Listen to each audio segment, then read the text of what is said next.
Hello, my name is Irving Mendez, and today I'm going to be discussing fluoride in our water from Harvard Public Health. Fluoride has been in our water for about 53 years, and in doing so, we've seen little benefit, and that benefit is preventing tooth decay, as well as preventing some cavities. But there's a bigger rise to this problem, and that is public health issue risks. Now, today, I am here to bring the attention of fluoride in our water, but the benefit is very little. It's not worth it. And of course, the major risks that come from it. And these major risks are actually found when you have unmeasured high volumes of fluoride intake. Now, fluoride is a leading cause for preventing, tooth decay and preventing from cavities. But among this risk of doing so, children and adults are difficult to monitor on how much they consume from it. To quote from the National Library of Medicine, published in 2018, it is difficult to control every excessive fluoride intake as people drink diversely different amount of water.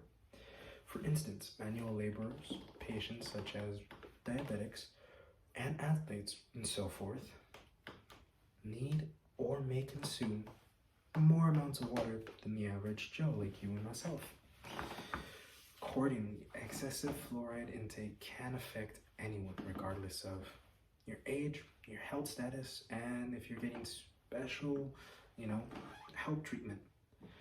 For example, children compared to adults are getting the exact same amount of fluoride intake from the water, and some patients that are recovering from cancer or anything else tend to have the same amount of dose as those that are healthy. Also, keep in mind that the fluoride that is in our water is about 1 BPM. This is at least 200 times more than the average ppm found in breast milk, which is roughly around 5.005 to 0.01. Today I want to discuss in our water system is that fluoride is not ideally the best option when there are better alternatives. Of course, the littlest amount that we can have in intake is from toothpaste and mouthwash. But the cause for this is that this has been going on for too long at an unchecked rate. And this rate is failed practices or, just not double checking the research and double checking the numbers to see if, hey, is this okay? And finally, I will present a solution. I do want to make it apparently clear that I support oral health care, just oral hygiene in general. But there are different ways to go about it. You can just naturally do it with toothpaste and mouthwash that have little amounts that can still give you the same results as having fluoride in your water. Of course, when it comes to this kind of thing, you also have to take into account, even though that we get tooth decay at a minimum and cavities at a minimum, we raise the risk of, hurting our skeletal structure as well as our bone cell growth. To quote from Harvard Public Health, moreover, fluoride in itself may be dangerous at high levels. Excessive fluoride causes fluorosis, which is just spotting here and there on the teeth and eventually pitting. And fluoride can also concentrate the bone, stimulating bone cell growth, which alters the tissue and kind of makes the structure very weak for the skeleton. For the leading cause of why this happens is something I found very interesting in my research, and that's a kind of repeating number. This repeating number in itself would be 75 years. 75 years we've found fluoride in our water, and it's been that way. Now, there is one big benefit from this. It keeps our teeth clean, it keeps it healthy, it keeps it strong. Tooth decay is at a minimum when that happens, but there are side effects that we cannot ignore. Now,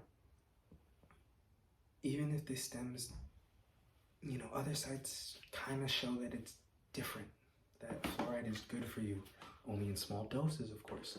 But we're not talking small doses, and that's something that they don't want to elaborate on.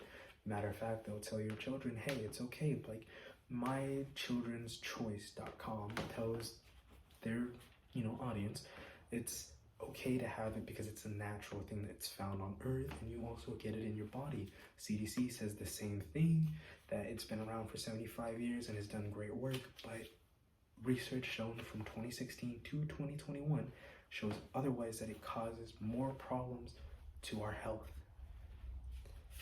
Of course, this only happens due to the fact that it's unchecked and very well, not at all practiced. You don't look at the numbers, you don't see, hey, is this working or is it not? And it's just terrible when that happens. Now, I don't want to say that there's nothing we can do about it, or we shouldn't just not have fluoride in the water, or, we should just have fluoride in the water. Of course, I'm going to present a solution. And the solution in itself is that we look at communities that have fluoride and don't have fluoride and see what their numbers look like. Or we measure out what is perfect amount to be able to consume or digest, in a sense, that isn't excessive no matter how much water you drink. From the Chicago Journal, quote, "The fluoride level is measured at water treatment plants, and we map these levels to areas of residence on the Small Area of Market Statistics, SAMS, district levels. SAMs are nested within municipalities and include approximately 750 individuals in the zone." Even stating that, and of course Chicago Papers even states that 0 to 1.5 milligrams is fine to consume. So, that's good for people that want to have it in their system. Now, Nature.com states that the past 50 years have sown a seed of doubt. Rates of tooth decay in some high-income countries with no fluoridation have declined at a pace similar to that has fluoridation, of course, in the U.S. communities. So we can see that there is precedent numbers that show, hey, this amount is good to consume, and this is what you need and don't need for it. So we have numbers that state, hey, you don't need it, and if you do want it, this is what you can do for it. So of course, they're both two good evaluations and two sides that we can take from this.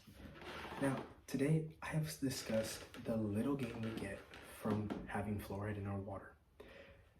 I've also expressed the cause of why this happens, due to failed practice and unchecked research.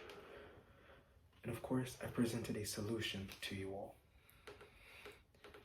Now, the one thing that I want you all to remember is that stay with that smile, and of course, stay healthy. Thank you for your time.